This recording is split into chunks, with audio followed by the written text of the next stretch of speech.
اللہ سے دعا کرنی چاہیے کہ یا اللہ ہمیں دنیا اور آخرت دونوں جہانوں کی رسوائی سے محفوظ فرما لے۔ رسوائی دنیا کی بھی اچھی نہیں، اور کل قیامت کے دن کی رسوائی تو بہت ہی خطرناک ہے۔ وَلَا تُخْزِنَا يَوْمَ الْقِيَامَةِ، اے اللہ قیامت کو ہمیں رسوا نہ کرنا۔ اس دن ساری انسانیت موجود ہوگی جب انسان رسوا ہوگا، اور قرآن نے کہا ہے کہ یوم تبلی السرائر، اس دن سارے راز کھل جائیں گے،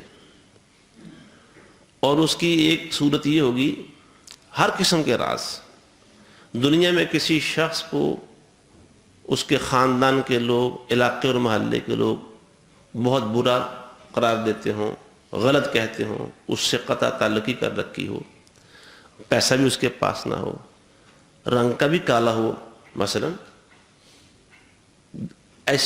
ایسا چہرہ شکل ہے کہ لوگ اسے دیکھنا پسند نہ کرتے ہوں، لیکن اگر اس کا اللہ سے تعلق ٹھیک ہے، اس کے دل میں نور ایمان موجود ہے، تو قیامت کے دن وہ چمکتے ہوئے چہرے کے ساتھ کھڑا ہوگا۔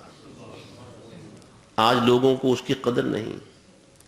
اب دیکھیں نا کتنے اللہ کے نبی جھٹلا دیے گئے، اور کتنی واشگاف طریقوں کے ساتھ انہیں کہا دیا گیا ان انتم الا تکذبون۔ نبیوں سے کہا گیا کہ تم تو نرے جھوٹے ہو۔ کذاب و ناشر کہا گیا ایک نبی کو کہ تم تو پرلے درجے کے کذاب اور پرلے درجے کے متکبر انسان ہو، پیغمبر سے کہہ دیا گیا۔ اور اس طرح اور کتنے لوگ ہیں۔ سورہ یاسین میں جس شہید ہونے والے شخص کا ذکر ہے، حبیب نجار رحمۃ اللہ علیہ، ایسے اور کتنے لوگ قیامت کو راز کھل جائیں گے جب اللہ کے دربار میں پیش ہونے کے لیے کھڑے ہوں گے۔ ان کے چہرے چمک رہے ہوں گے، ان کے سامنے نور ہوگا اور ان کے دائیں طرف بھی نور ہوگا۔ یسعی نورہم بین ایدیہم وبایمانہم، راز کھل جائیں گے۔ ہیں اس کے ساتھ لوگ کیا سلوک کرتے تھے، ہم نے اسے کیا سمجھ رکھا تھا، اور آج یہ کتنے اونچے مناصب اور منزلیں اور درجے مل رہے ہیں اس کو۔ اور دوسری طرف جس کے احترام میں لوگ کھڑے ہوتے ہوں، سلیوٹ کرتے ہوں، جب تک وہ نہ بیٹھے وہ بیٹھتے نہ ہوں، اس کا حکم چلتا ہو، چہرے کا بھی گورا چٹا سفید، سرخ و سفید رنگ، اس کا چمک، چہرے کی چمک، لباس کی چمک، جوتے کی چمک، گاڑیوں کی چمک دمک، سواریاں۔ قیامت کے دن جب اللہ کے سامنے پیش ہوں گے، کھڑے ہوں گے، قبروں سے اٹھیں گے، چہروں پر سیاہی ملی ہوئی ہوگی، راز کھل جائیں گے۔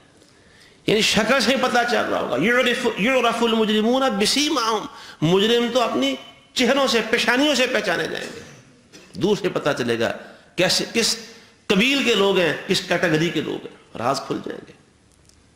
تو آئیے دوستو اور معزز خواتین، اللہ کے ساتھ صلح کر لیں، اپنے معاملے ٹھیک کر لیں، تاکہ یہ جو ہمارے اعمال کی، برے اعمال کی سیاہیاں ہیں، یہ دنیا کے اندر ہی دھل جائیں، ورنہ قیامت کے دن ہم ان سیاہیوں کو، یہ داغ اور دبے قیامت کے دن دھو نہیں سکیں گے۔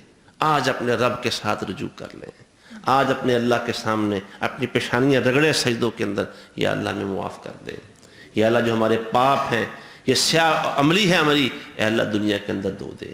اور آج اگر نہیں کر سکے تو دیکھیں قرآن، رسول اللہ صلی اللہ علیہ وسلم کا چچا عبد العزہ جس کا نام تھا، ابو لہب کی کنیت سے پکارا جاتا تھا۔ ابو لہب شعلوں والا، شعلے کا باپ، چہرہ شعلے کی طرح روشن تھا اس کا، بہت خوبصورت، خوبرو، لیکن قرآن نے کیا کہا ہے، تبت یدا ابی لہب وتب ما اغنى عنہ مالہ وما کسب سیصلی نارا ذات لہب وامرأتہ حمالۃ الحطب۔ جائے گا کہاں؟ جہنم کے اندر جائے گا۔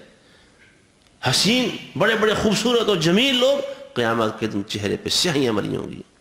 یوم تبیض وجوہ وتسود وجوہ، قیامت کو جب اٹھیں گے تو بہت سارے چہرے چمک رہے ہوں گے، سفید ہوں گے، اور بہت سارے چہرے کالے ہوں گے۔ اور کتنے کالے، کس قدر، کأنما اغشیت وجوہہم قطعا من اللیل، جیسے رات کے ٹکڑے کاٹ کاٹ کر ان کے چہروں پر لگا دیے گئے، اتنے کالے ہوں گے۔ اس دن راز کھل جائیں گے، اس لیے آج ڈر جائیں اس اللہ سے، اس زمین پر، اس دھرتی پر، جب جاگتے ہیں اور جب سوتے ہیں، جہاں جاتے ہیں، جہاں سے آتے ہیں، اللہ سے ڈر کر رہے ہیں، اس کے ڈر کے ساتھ زندگی گزارے ہیں۔ اور اگر کوئی غلطی ہو گئی ہے، کوئی بھول چوک انسان سے ہو جاتی ہے، انسان خطا کار ہے، کل بنی آدم خطاؤون وخیر الخطائین التوابون. آج اللہ سے معافی مانگے، اللہ ہمیں اپنے عملوں کی اصلاح کی توفیق عطا فرمائے.